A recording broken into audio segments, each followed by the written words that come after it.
So hello everyone, तो welcome back. ये chapter 1 preliminary का 5th पार्ट है। पहले जो 4 पार्ट है वो हो चुका है ऑलरेडी, और उसमें बहुत सारा डेफिनेशन हम लोग डिस्कस कर चुके हैं, एप्लीकेबिलिटी डिस्कस कर चुके हैं। इसके बाद शायद एक लास्ट पार्ट बनाएंगे, ये 5th पार्ट है। इसके बाद एक और पार्ट बनेगा, वो लास्ट पार्ट होगा इस चैप्टर का पूरा। उसमें पूरा ये चैप्टर प्रीलिमिनरी खत्म हो जाएगा, ठीक है।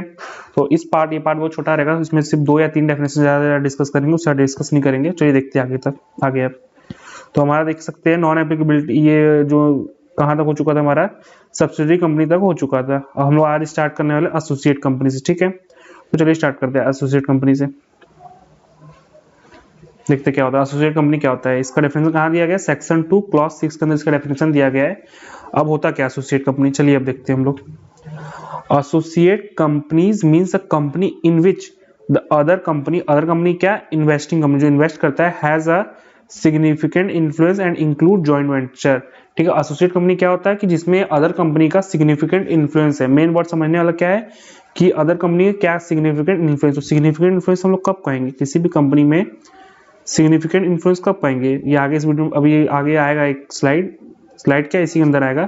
तो सिग्निफिकेंट इन्फ्लुएंस हम लोग कब कहेंगे किसी कंपनी का, जब किसी एक कंपनी का दूसरे कंपनी में सिग्निफिकेंट इन्फ्लुएंस रहेगा, तब उसे क्या कहेंगे, एसोसिएट कंपनी कहेंगे। अब देखते हैं सिग्निफिकेंट इन्फ्लुएंस कहते कब है हम लोग इसको, ठीक है। देखिए सिग्निफिकेंट इन्फ्लुएंस तब पाएंगे, मीन्स होल्डिंग 20% और मोर वोटिंग पावर और अप टू 50%। मतलब अगर कोई भी जो अदर कंपनी, अगर वो एक कंपनी में 20% या उससे ज्यादा वोटिंग पावर होल्ड करती है, लेकिन 50% तक, 50% तक क्यों, अगर 50% के ऊपर एक भी आ जाएगा तब तो सब्सिडरी कंपनी हो जाएगा। सब्सिडी कंपनी डेफिनेशन क्या था कि 50% मोर देन 15% कोई इन्फ्लुएंस करता है। तो अप टू 50% तक अगर होल्ड करती है, 20% से लेके अगर 50% तक होल्ड करती है, रेंज कहाँ से जाता है 20% से लेके अगर 50% तक होल्ड करती है वोटिंग पावर, तो वो कंपनी को क्या कहेंगे, एसोसिएट कंपनी कहेंगे, ठीक है। इसीलिए यहाँ पे 50% क्यों दिया गया, अगर 50% से ऊपर आ जाएगा फिर तो सब्सिडी कंपनी हो जाएगा। इसलिए कहा क्या बोला गया, अप टू 50%, सिर्फ 50%। अगर 50% से एक पॉइंट भी आगे बढ़ा तो फिर वो तो सब्सिडी के रिलेशन हो जाएगा।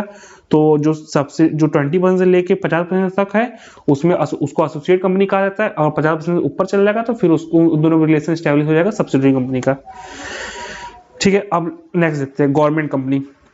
गवर्नमेंट कंपनी क्या होता है, नाम से पता चला गवर्नमेंट से रिलेटेड कुछ होगा, तो चलिए देखते हैं।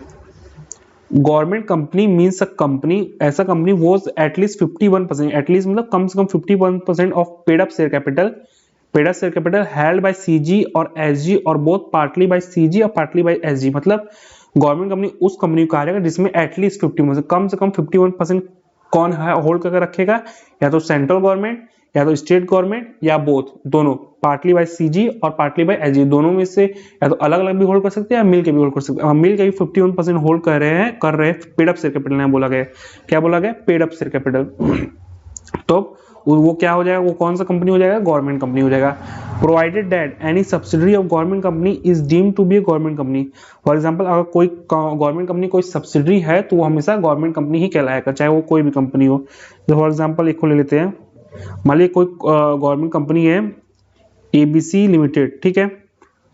अब इसका एक सब्सिडरी है क्या, एक्स वाई प्राइवेट लिमिटेड। क्या सब्सिडरी है, एक्स वाई प्राइवेट लिमिटेड, ठीक है।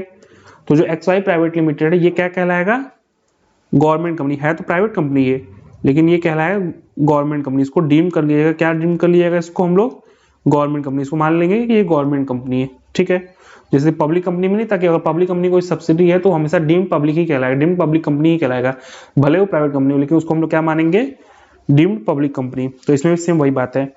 अब एक एक्सप्लेनेशन दिया गया इसके अंदर, if company has issue DVR share, DVR share मतलब क्या होता है, डिफरेंशियल वोटिंग राइट शेयर।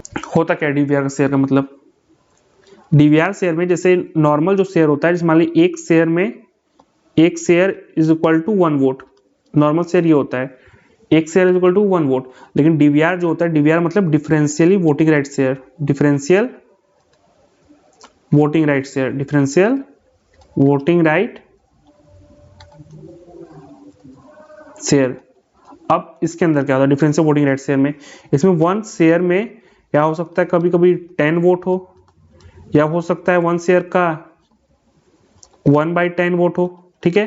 तो कुछ भी हो सकता है इसके अंदर डिफरेंशियल वोटिंग राइट्स में। इसी को कहते हैं डिफरेंशियल वोटिंग राइट्स। नॉर्मली तो एक शेयर में क्या होता है, एक ही वोट मिलता है, लेकिन जो डिफरेंशियल वोटिंग राइट शेयर होता है उसमें क्या होता है, या तो एक शेयर में हो सकता है कि एक वोट नहीं, एक से ज्यादा वोट होता है, एक से ज्यादा वोट पावर का हो सकता है, या तो फिर एक शेयर पे एक से कम वोट का ही पावर हो सकता है, मतलब 1/10, मतलब 1/10 इस तरह 10 जब बनेगा, जब इस तरह 10 बनेगा, 10 इसी तरह रहेगा, जब 1/10 का इसी तरह 10 बनेगा तब जाके एक वोट होगा। यानी जो मान लीजिए कोई एग्जांपल लेते हैं, पर्सन ए है, अगर ये नॉर्मल वाला शेयर होल्ड कर रहा है 5, ठीक है, तो इसके बाद 5 वोटिंग पावर है, 5 वोटिंग राइट, ठीक है, कितना है 5 वोटिंग राइट। लेकिन अगर फॉर एग्जांपल यही सेम शेयर होल्डर डीवीआर वाला 10 शेयर होल्ड कर रहा है, और डीवीआर का मान लीजिए शेयर का जो वोटिंग है 1 share is equal to 1/10 vote है, ये वोट है, ठीक है, तो फिर इस केस में अगर 10 शेयर होल्ड कर रहा है तो इसका वोटिंग राइट कितना होगा, इसका वोटिंग राइट कितना, 1/10 एक शेयर का होता है, तो 10 शेयर कितना होगा, एक वोट, बस 10 शेयर कितना होगा, एक वोट। हो सकता है इसमें ज्यादा भी मिल सकते हैं, अगर यहाँ पे ऐसा हो कि फॉर एग्जाम्पल कंपनी मान लीजिए बोले 1 share is equal to 10 vote, तब इस केस में इसका 100 वोट हो जाएगा इस केस में। और एग्जांपल लेते हैं, ये एक सिनेरियो है, एक सिनेरियो है, तो इसी को कहते हैं डिफरेंशियल वोटिंग राइट शेयर। तो अब differential voting right share use करते तो क्या होगा, if then instead of if company has issued DVR share then instead of paid up share capital, तब पेड अप शेयर कैपिटल हम नहीं देखेंगे, तब वोटिंग पावर विल कंसीडर, तब क्या कंसीडर करेंगे, वोटिंग पावर 51%, तब वोटिंग पावर कंसीडर करेंगे। इस केस में क्या करना रहता है कंसीडर कि जो ये है यहाँ पे हम लोग क्या कंसीडर करेंगे, पेड अप शेयर कैपिटल। लेकिन अगर जो कंपनी है डीवीआर शेयर इशू करके रखी है, डीवीआर शेयर केस में तो हम लोग यहाँ पे क्या कंसीडर करेंगे, पेड अप शेयर कैपिटल की जगह क्या कंसीडर करेंगे, कहाँ गया, वोटिंग पावर कंसीडर करेंगे। ये क्या कंसीडर करेंगे इसमें, वोटिंग पावर, तो वहां पे 51% ऑफ वोटिंग पावर कंसीडर करेंगे, ठीक है। अब आता है डोरमेंट कंपनी, सेक्शन 445। ये थोड़ा अलग से सेक्शन है क्योंकि लॉ मेकर बनाना इसको भूल गए थे, तो फिर लास्ट का जो मिसलेनियस एक चैप्टर है उसके अंदर ये सेक्शन डाला गया, ठीक है। चलिए देखते क्या होता है। Dormant company, dormant company means company incorporate for a future project और फॉर होल्डिंग एनी एसेट और इंटेलेक्चुअल प्रॉपर्टी। ये ऐसा कंपनी जिसको फ्यूचर प्रोजेक्ट के लिए इंकॉर्पोरेट किया जाता है, आज के प्रोजेक्ट के लिए, फ्यूचर प्रोजेक्ट के लिए इंकॉर्पोरेट किया जाता है, और फॉर होल्डिंग एनी एसेट या कोई एसेट होल्ड करने के लिए, और for intellectual property, and has no significant accounting transaction. इसका कोई सिग्निफिकेंट अकाउंटिंग ट्रांजेक्शन नहीं होता है, मतलब ये बंद कंपनी होती है, खाली कुछ ट्रांजेक्शन इसका होता है, और एक तरह से बंद कंपनी, कुछ काम नहीं होता है इसके अंदर। ये इंकॉर्पोरेट क्यों किया जाता है, फॉर फ्यूचर प्रोजेक्ट, कोई फ्यूचर प्रोजेक्ट के लिए इंकॉर्पोरेट किया जाता है, या और फॉर होल्डिंग एनी एसेट, या कोई एसेट या इंटेलेक्चुअल प्रॉपर्टी को होल्ड करने के लिए, ठीक है। सच अ कंपनी, इनएक्टिव कंपनी, इसको इनएक्टिव कंपनी भी कहते हैं, मतलब एक्टिव नहीं है, ये एक्टिव नहीं है, कुछ काम है नहीं इसका, तो इसे इनएक्टिव भी कंपनी कहते हैं। क्या कहते हैं, इनएक्टिव कंपनी। तो इस कॉल्ड डोरमेंट कंपनी, तो कौन सा कंपनी कहते हैं, dormant company. All transactions are regarded significant accounting transaction except the following, सारे ट्रांजेक्शन को सिग्निफिकेंट अकाउंटिंग ट्रांजेक्शन ही कहते हैं, एक्सेप्ट द फॉलोइंग। कौन सा सिग्निफिकेंट अकाउंटिंग ट्रांजेक्शन नहीं होता है, देखिए, payment of fees to ROC, अगर आरओसी को फीस पेमेंट करे तो वो सिग्निफिकेंट अकाउंटिंग ट्रांजेक्शन नहीं है, तब भी इसको डोरमेंट कंपनी माना जाएगा। अब एनी अदर स्टैट्यूटरी फीस, यानी एग्जांपल ऑडिट फीस अगर पेमेंट कर रहे हैं, तब भी इसको ये कोई सिग्निफिकेंट अकाउंट ट्रांजेक्शन के अंदर नहीं आता है। और maintenance of office and record और share allotment, maintenance of office and record and share allotment, इसका मतलब क्या होता है, ये 4 ट्रांजैक्शन डोरमेंट कंपनी कर सकती है, ये 4 ट्रांजैक्शन डोरमेंट कंपनी कर सकती है। अगर इस 4 ट्रांजैक्शन के अलावा कोई और ट्रांजैक्शन हो रहा है तब यानी वो डोरमेंट कंपनी नहीं है, तब वो डोरमेंट कंपनी नहीं मानी जाएगी। तो ये जो 4 ट्रांजैक्शन, ये सिग्निफिकेंट अकाउंटिंग ट्रांजैक्शन नहीं होता है, ठीक है, ये सिग्निफिकेंट अकाउंटिंग ट्रांजैक्शन नहीं होता है, क्लियर है। तो होपफुली आपको वीडियो पसंद आया होगा। इस वीडियो में इतना ही, बस अब इसका लास्ट पार्ट जो बनेगा उसमें इस चैप्टर का पूरा एंड हो जाएगा, ठीक है। तो अगर वीडियो अच्छा लगा हो तो लाइक करिएगा, शेयर करिएगा और सब्सक्राइब करिएगा चैनल को। Thank you.